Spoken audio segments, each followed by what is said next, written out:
ਦੇਖੋ ਜਿਹੜਾ ਬਾਦਸ਼ਾਹ ਪਾ ਰਹੇ ਨੇ ਕਹਿੰਦੇ ਨੇ ਸੈਂਟਰ ਵਾਲਾ ਬੜਾ ਹੈ। ਹਾਂਜੀ ਇਹ ਕਬੂਤਰ ਦਾ ਦੇਖੋ 10ਵਾਂ ਪਰ ਹਾਂਜੀ ਇਹ ਬੜਾ ਹੈ। ਦਸਵਾਂ ਬੜਾ ਹੈ। ਅਸਲ 10ਵੇਂ ਪਰ ਨੂੰ ਕੋਈ ਨਾ ਅੱਛਾ ਹੀ ਨਹੀਂ ਸਮਝਦਾ, ਠੀਕ ਹੈ ਪਸੰਦ ਨਹੀਂ। ਇਸ ਨਾਲ ਤੁਸੀਂ ਨਵਾਂ ਪਰ ਛੋਟਾ ਲਾਣਾ, ਬਾਦਸ਼ਾਹ ਪਰ ਇਹ ਮੈਂ ਤੇ ਇਸੇ ਨੂੰ ਗਿਣਦਾ। ਠੀਕ ਹੋ ਗਿਆ। ਅਗਰ ਕਬੂਤਰ ਤੁਹਾਡਾ ਨਵੇਂ ਦੇ ਉੱਤੇ ਹੋਏ ਨਾ ਹਾਂਜੀ ਹਾਂਜੀ ਲਾਈਨ ਬਰੀਡ ਵਿੱਚ, ਤੇ ਇਹ ਜਿਹੜਾ 10ਵਾਂ ਪਰ ਹੈ ਨਾ, ਇਹ 10ਵਾਂ ਪਰ ਜੀ ਜੀ ਇਸ ਦੇ ਵਿੱਚ ਤੁਸੀਂ ਨਵਾਂ ਪਰ ਛੋਟਾ ਲਾਣਾ ਹੈ। ठीक हो गया। ਤੇ ਅੱਗੋਂ ਤੁਸੀਂ ਬੱਚਿਆਂ ਦਾ ਹਿਸਾਬ ਤਾਂ ਦੇਖਣਾ।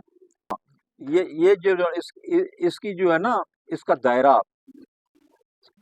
जो कबूतर दायरा ये देखे ना, हाँ ये चूंच की तरफ जा रहा है, और जितना ज्यादा वो चूंच की तरफ जाएगा ना दायरा,